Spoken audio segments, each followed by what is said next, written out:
Government-run healthcare system up there is, quote, imploding, unquote. As you may know, some liberals point to the Canadian healthcare system as what we should have here in America. But do we really want a health system that's imploding? Dr. Doig declined to appear this evening, but joining us now from Vancouver, Dr. Brian Day, an orthopedic surgeon and former president of the Canadian Medical Association. Dr. Day, what is the biggest problem with your healthcare system in Canada?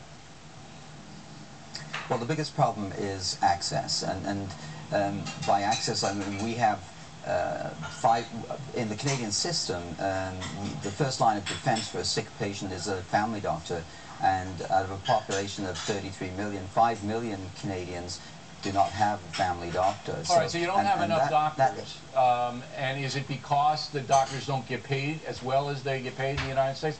Per 100,000, you're down about 30% from where we are. We have 30% more doctors per 100,000. Is it because you don't pay them as well?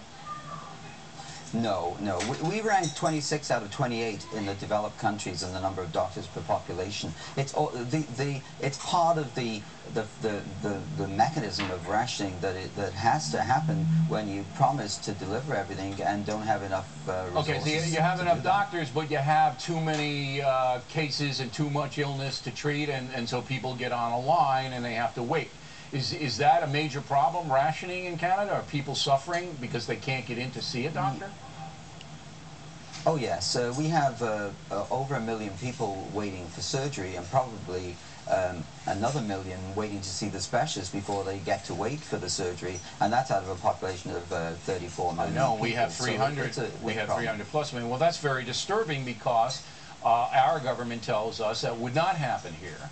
That everybody would be at, look, if I need to see a doctor, I can see a doctor within an hour because I buy my own health insurance. Yes. and I go in and I make an appointment, the doctor sees me, and that's that.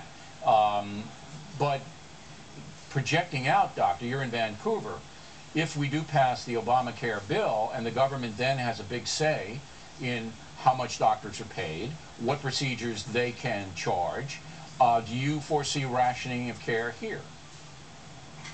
Well, I'm not complete. I've listened to President Obama, and you know, my take on this is that we are focused on each other. And Canada's health, the doctors of Canada have overwhelmingly endorsed a transformation of our health system. It needs to change, and it's not working. We wouldn't want to we wouldn't want to copy your system as it is now, and we don't believe you probably would want to copy ours. Well, I mean, there are a lot of people in America that point to Canada as being, hey, let's do what they do up there. And as you know, Americans in New England and other states cross the border to buy cheaper drugs, prescription drugs, in Canada and all of that. Now, okay, so access to care, rationing is a huge problem. What else? What are the other problems you have up there? Well, cost. I mean, right now, of government budgets in, say, British Columbia, where I'm from, 42% of the total spending is on healthcare, and it's projected to rise to 80 to 90% in the next several years. Why so much?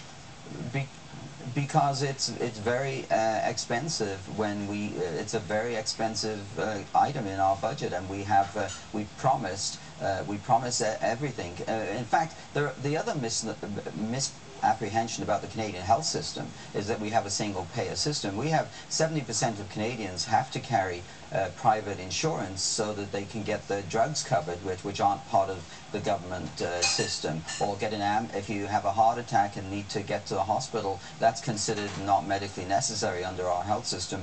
We have 30% of individuals in Canada who don't have that type of insurance, and so there is a myth. We have many other groups that are not part of the single payer system, like injured workers, the Canadian Armed Forces, the Federal Police Force, and so on. So there's a lot of misinformation out there about our system. President Obama says if we pass this big $1 trillion bill over 10 years, health care costs will go down in the United States. You're saying that in Canada they have skyrocketed. So I'm just saying, this is what we're hearing, we don't know. Does it seem plausible to you that if Obamacare gets passed, our costs are going to come down? I don't think so, because Canada's system, for instance, was just rated on a value for money basis by a European group that rates all of the European countries. And out of 29, alongside 29 European countries that were rated, Canada came in bottom in value for money. Wow. All right, Doctor, we appreciate your candor. Thanks very much. Directly ahead. John Stewart.